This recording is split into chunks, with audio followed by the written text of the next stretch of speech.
নিৰ্বাচন আৰু বিহু একে সময়তে গতিকে এইবাৰ নিৰ্বাচনী প্ৰচাৰতো বিহু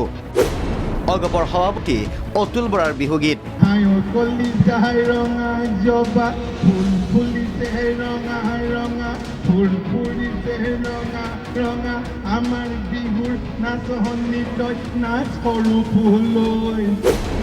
গীতে মাতে কলিয়াবৰৰ অগপৰ ঐক্য সমাৰোহ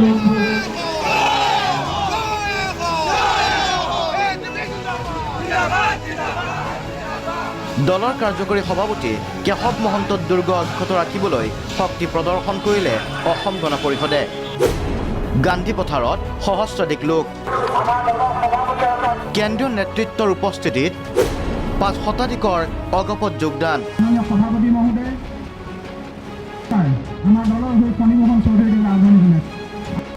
আক্ৰমণাত্মক অতুল বৰা কেশৱ মহন্ত আমি ভাবিছিলো যে কংগ্ৰেছে বদৰুদ্দিন আজমল ডাঙৰীয়ায়ে AIUDF-এ কংগ্ৰেছক ধৰি ৰাখিবলৈ যত্ন কৰিছে কিন্তু শেহতীয়াভাৱে তেওঁলোকৰ কৰ্মকাণ্ডই তেওঁলোকৰ কাম কাজে এই কথা প্ৰমাণ কৰিছে যে কংগ্ৰেছে আচলতে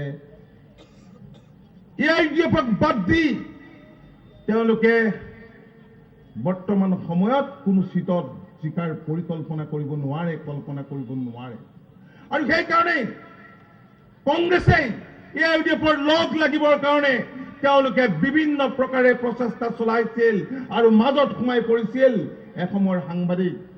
ভাল ভাল কথা কোৱা জাতীয়তাবাদৰ নাম লোৱা মোৰ দৃঢ় বিশ্বাস যে কেশৱ মহন্ত ডাঙৰীয়া এই বিধানসভা সমষ্টিৰ পৰা পূৰ্বতে যিমান ভোট লাভ কৰিছিলে পূৰ্বৰ সকলো অভিলেখ ভংগ কৰি এইবাৰ বিধানসভা নিৰ্বাচনত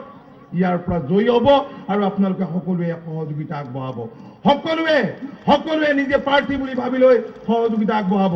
পথ পানী আৰু পোহৰ এতিয়া কলিয়াবৰত এই কাম সমাপন হ'বলৈ মাত্ৰ পথৰ ক্ষেত্ৰতে কওক পানীৰ ক্ষেত্ৰতে কওক পানীৰ আঁচনি সম্পূৰ্ণ হৈছে ঘৰে ঘৰে গৈ পোৱা নাই কাম চলি আছে আমি গ্ৰহণ কৰা আঁচনিখন হাতত সম্পূৰ্ণ হলে মই ভাবিম 100% হ'ব কিন্তু এই 100% পূৰণ হওঁতে হয়তো আৰু 6 মাহ এবছৰ লাগিব কংগ্ৰেছ মহাজোঁটে 100খন আসন পাব বুলি ৰিপুণ বৰাই কৰা দাবীক পৰ্বতত কাছকণি বিচৰা সদৃশ বুলি কটাক্ষ বৰাৰ যিসকলে কংগ্ৰেছক কৈছে এই সকলেও জানে যে এইটো পৰ্বতত কাছকণি বিচৰাৰ দৰে আৰু এইটো অসম্ভৱ নহয় কিন্তু মানুহক কনফিউজ কৰিবৰ কাৰণে কাৰণ কিছুমান মানুহ থাকে ৰাজনৈতিকভাৱে সকলোতো সচেতন নহয় ইমান এনালাইচিছো নকৰে গতিকে তেনে মানুহৰ মন জয় কৰিব পাৰে নেকি চেষ্টা চলাইছে কিন্তু অবাস্তৱ সপোন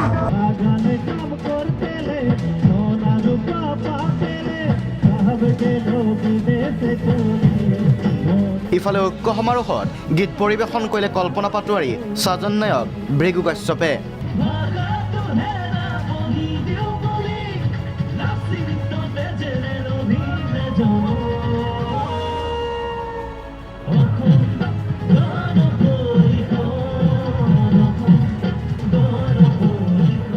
ৰুবুল গগৈৰ সহযোগত নিউজ ডেস্ক প্ৰাগ নিউজ।